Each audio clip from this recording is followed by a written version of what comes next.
Applying what we have learned to textual analysis.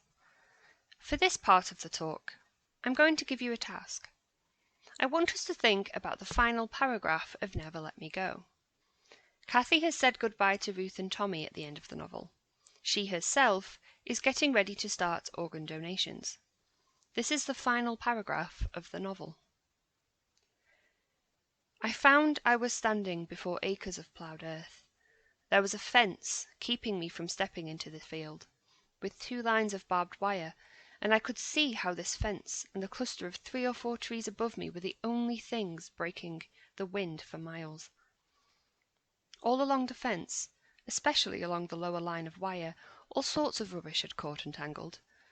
It was like the debris you get on a seashore. The wind must have carried some of it for miles and miles before finally coming up against these trees and these 2 lines of wire. Up in the branches of the trees, too, I could see flapping about torn plastic sheeting and bits of old carrier bags. That was the only time as I stood there, looking at that strange rubbish, feeling the wind coming across those empty fields, that I started to imagine just a little fantasy thing, because this was Norfolk after all, and it was only a couple of weeks since I'd lost him.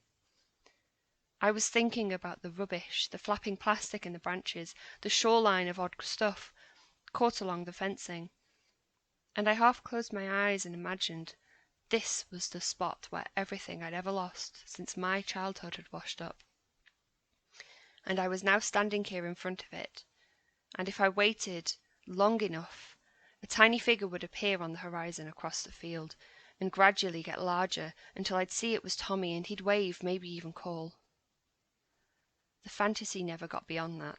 I didn't let it, and though the tears rolled down my face, I wasn't sobbing or out of control. I just waited a bit, then turned back to the car to drive off to wherever it was I was supposed to be. There is a lot to unpack in this final paragraph.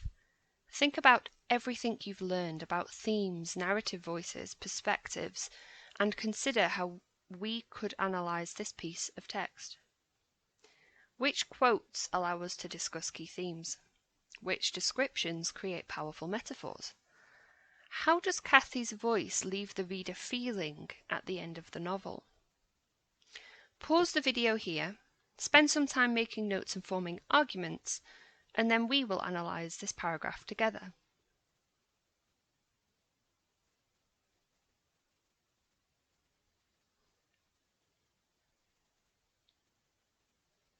Welcome back.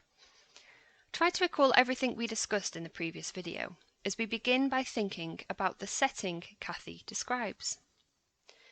She stands before acres of ploughed earth, with a fence keeping her from gaining access. The earth represents the possibility of growth, of fertility and new life, but this is barred to her by the fence, a result of her role as a clone. If you remember, she is taking this moment to think about the clones who have died, to grieve for their loss, and as she does, she describes 3 or 4 trees where all sorts of rubbish had caught and tangled. In explaining how the torn plastic sheeting and bits of old carrier bags must have been carried by the wind for miles and miles before finally coming up against a tree, Kathy is describing the donation system as a scene of waste. The trees become the 3 or 4 donations clones are forced to undergo before facing completion, whilst the torn carrier bags become the clones, previously described by Kathy as human bags carrying organs able to unzip when needed. So, if the clones are the torn sheeting and old carrier bags, the wind becomes the cloning system, an unstoppable force of nature. Therefore, Kathy's sad resignation as she drives off to wherever she's supposed to be makes sense to us. This hill, these trees, become the spot where everything Kathy ever lost since childhood had washed up. She understands her entrapment within the system. The remnants of waste caught within the trees become a metaphor for the lives of the clones. With their organs harvested, what is left of the clones is merely debris, trapped within the trees or the barbed fence, but never allowed upon the ploughed and fertile field. Kathy's sad resignation the tears rolling down her face, reveals just how human she truly is. Whilst the teachers of Hailsham, and the people who pay for clones to be produced, focus on rearing these cloned children and preparing them for organ harvesting, Kathy's memoirs act as evidence of her ability to care.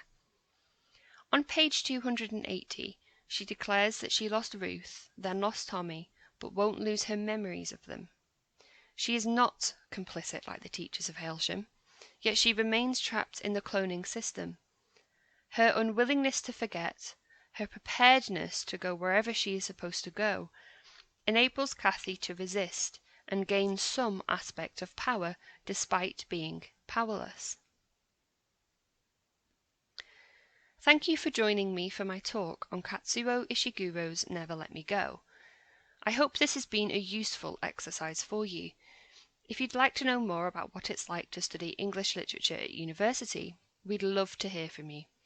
I've included a link to our website, and do feel free to email us at elcwoutreach@lancaster.ac.uk. Thank you for listening.